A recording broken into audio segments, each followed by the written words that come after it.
Hello everyone, आप सभी का हमारे चैनल पे स्वागत है। आज के इस वीडियो लेक्चर में हम क्लास 9th विज्ञान अर्धवार्षिक परीक्षा 2024-25 के पेपर को देखेंगे। किस तरह से जो क्वेश्चंस है इसमें पूछे गए हैं।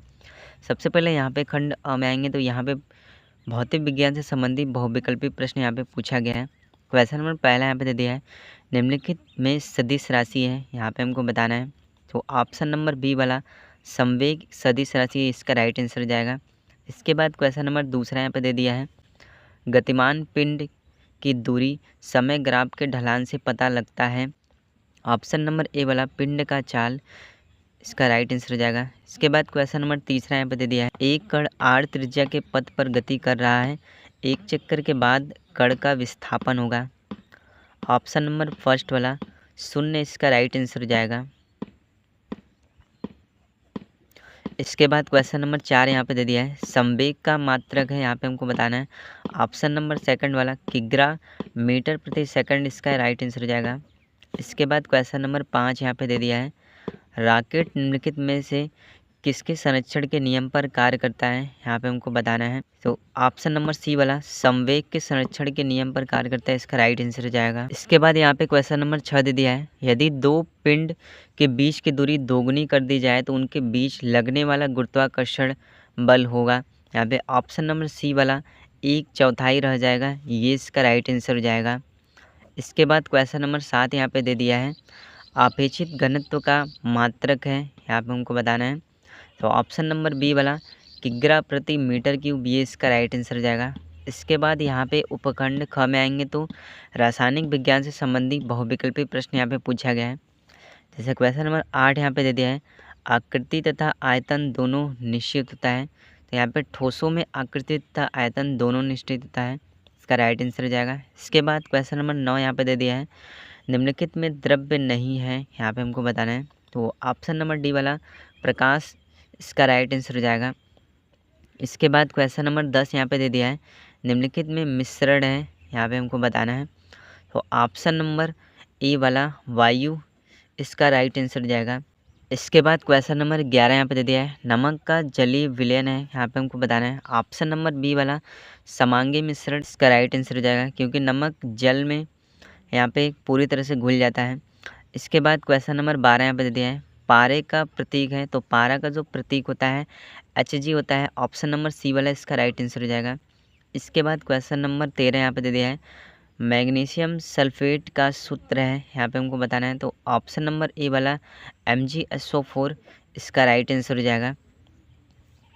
इसके बाद यहाँ पे उपखंड ग में आएंगे तो जीव विज्ञान से संबंधित बहुविकल्पी प्रश्न यहाँ पे पूछा गया है। क्वेश्चन नंबर यहाँ पे 14 दे दिया है, कोशिका का श्वसन कोशिकांग है। ऑप्शन नंबर ए वाला माइक्रोकांडिया, इसका राइट आंसर हो जाएगा। इसके बाद क्वेश्चन नंबर 15 यहाँ पे दे दिया है, पादप कोशिका की वृत्ति बनी होती है, यहाँ पे हमको बताना है। तो ऑप्शन नंबर ए वाला सेलुलोज की, ये इसका राइट आंसर हो जाएगा। इसके बाद क्वेश्चन नंबर 16 यहाँ पे दे दिया है, कोशिका में केंद्र की खोज किसने की थी, यहाँ पे हमको बताना है। तो ऑप्शन नंबर दूसरा वाला रॉबर्ट ब्राउन ने, ये इसका राइट आंसर हो जाएगा। इसके बाद क्वेश्चन नंबर 17 यहाँ पे दे दिया है, अस्थियों को अस्थियों से कौन जोड़ता है, यहाँ पे हमको बताना है।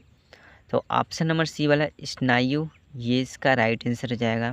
इसके बाद यहाँ पे क्वेश्चन नंबर 18 दे दिया है, नारियल का रेशा है, यहाँ पे हमको बताना है। तो ऑप्शन नंबर ए वाला फ्लोएम, इसका राइट आंसर हो जाएगा। क्वेश्चन नंबर 19 दे दिया है, वर्गीकरण विज्ञान के जन्मदाता कौन थे, यहाँ पे हमको बताना है। ऑप्शन नंबर दूसरा वाला लीनियस, इसका राइट आंसर हो जाएगा। इसके बाद क्वेश्चन नंबर 20 यहाँ पे दे दिया है, मनुष्य की कोशिका में कुल कितने गुणसूत्र होते हैं, यहाँ पे ऑप्शन नंबर सी वाला 46 गुणसूत्र, इसका राइट आंसर हो जाएगा। इसके बाद यहाँ पे खंड ब में उपखंड क में आएंगे तो 1 से लेकर 4 तक 2-2 नंबर के यहाँ पे क्वेश्चन पूछे गए हैं। क्वेश्चन नंबर पहले का क यहाँ पे दे दिया है, चाल तथा वेग में 2 अंतर, यहाँ पे हमको बताना है। तो चाल तथा वेग में 2 अंतर क्या है, चाल एक अदिश राशि है जबकि वेग एक सदिश राशि है। इसके बाद चाल किसी भी दिशा में तय की गई दूरी को कहते हैं, जबकि वेग किसी निश्चित दिशा में तय की गई दूरी को कहते हैं। इस तरह से 2 अंतर यहाँ पे हमें राइट करना था। इसके बाद क्वेश्चन नंबर ख में आएंगे तो दूरी तथा विस्थापन में 2 अंतर यहाँ पे हमको बताना है। तो इसका आंसर हमें किस तरह से लिखना है, दूरी एक अदिश राशि है जबकि विस्थापन एक सदिश राशि है। दूसरा अंतर क्या हो जाएगा, दूरी में दिशा का विचार नहीं किया जाता है जबकि विस्थापन में दिशा का विचार किया जाता है। इसके बाद क्वेश्चन नंबर 2 यहाँ पे दे दिया है, त्वरण किसे कहते हैं, इसका मात्रक यहाँ पे हमको बताना है। और यहाँ से एक क्वेश्चन पूछा है, एक कार विरामावस्था से चलकर 10 सेकंड में 60 किमी प्रति घंटा का वेग प्राप्त कर लेती है, तो कार का यहाँ पे त्वरण ज्ञात करना है। सबसे पहले यहाँ पे देख लेते हैं कि त्वरण क्या होता है।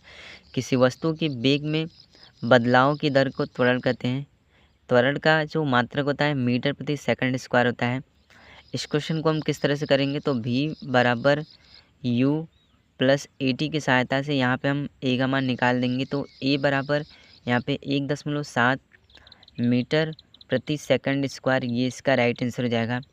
इसके बाद क्वेश्चन नंबर 3 यहाँ पे दे दिया है, संतुलित तथा असंतुलित बलों में 4 अंतर यहाँ पे हमको लिखना है। 4 नंबर का जो क्वेश्चन है यहाँ पे पूछे गए हैं, इसका वीडियो मैंने पहले से ही बना रखा है, वहाँ से जाके देख सकते हैं। इसके बाद क्वेश्चन नंबर 4 में आएंगे तो गति के तृतीय समीकरण v² बराबर u² प्लस 2as का यहाँ पे हमें निगमन करना है। निगमन आपको किस तरह से करना है, मैंने इसकी वीडियो पहले से ही बना रखी है, आप वहाँ से जाके देख सकते हैं। अथवा करके आर्किमिडीज का सिद्धांत क्या है, इसका प्रायोगिक सत्यापन यहाँ पे हमें करना है। आर्किमिडीज के सिद्धांत के अनुसार किसी तरल में डूबी हुई वस्तु ऊपर की ओर लगने वाला उत्प्लावन बल उस तरल के भार के बराबर होता है जिससे वस्तु विस्थापित करते हैं। इस तरह से आर्किमिडीज का सिद्धांत होता है। इसके बाद क्वेश्चन नंबर 5 उपखंड ख में आएंगे तो 4 नंबर के यहाँ पे क्वेश्चन जो है पूछे गए। क्वेश्चन नंबर 5 यहाँ पे दे दिया है, क्वथन तथा वाष्पन में यहाँ पे हमें 4 अंतर लिखना है। तो इसका आंसर हम किस तरह से लिखेंगे, क्वथन किसी द्रव्य में खौलने की प्रक्रिया है जबकि वाष्पन द्रव्य के भाप बनकर उड़ने की प्रक्रिया है। दूसरा अंतर यहाँ पे क्या हो जाएगा, क्वथन एक विशिष्ट तापमान पर होता है जबकि वाष्पन किसी भी तापमान पर हो सकता है। इसके बाद तीसरा अंतर इसमें क्या हो जाएगा, क्वथन तरल के आयनों में कमी कर देता है, तरल के आयनों में कमी का कारण होता है जबकि वाष्पन में ऐसा कुछ भी नहीं होता है। तो इस तरह से हमें अंतर यहाँ पे लिखना था। इसके बाद यहाँ पे क्वेश्चन नंबर 7 में आएंगे तो परमाणु तथा अणु में यहाँ पे 4 अंतर लिखना है। अंतर हम किस तरह से लिखेंगे, परमाणु गोलाकार होता है जबकि अणु त्रिभुजाकार, रैखिक या कोड़ी प्रकार का होता है।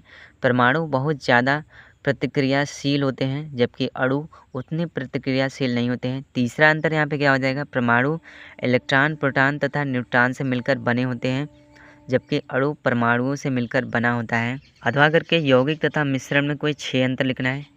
तो आपको अंतर किस तरह से लिखना है, मैंने इसकी वीडियो पहले से ही बना रखी है, वहाँ से जाके आप देख सकते हैं। इसके बाद क्वेश्चन नंबर 8 में आएंगे तो यूकैरियोटिक तथा प्रोकैरियोटिक कोशिका में 4 अंतर लिखना है। अंतर आपको किस तरह से लिखना है, मैंने इसकी वीडियो पहले से ही बना रखी है, आप वहाँ से जाके से देख सकते हैं। इसके बाद यहाँ पे क्वेश्चन नंबर 10 में आएंगे तो 2 नंबर के यहाँ पे अंतर स्पष्ट करना है। जैसे अस्थि तथा उपास्थि में अंतर लिखना है, कंडरा तथा स्नायु में अंतर लिखना है।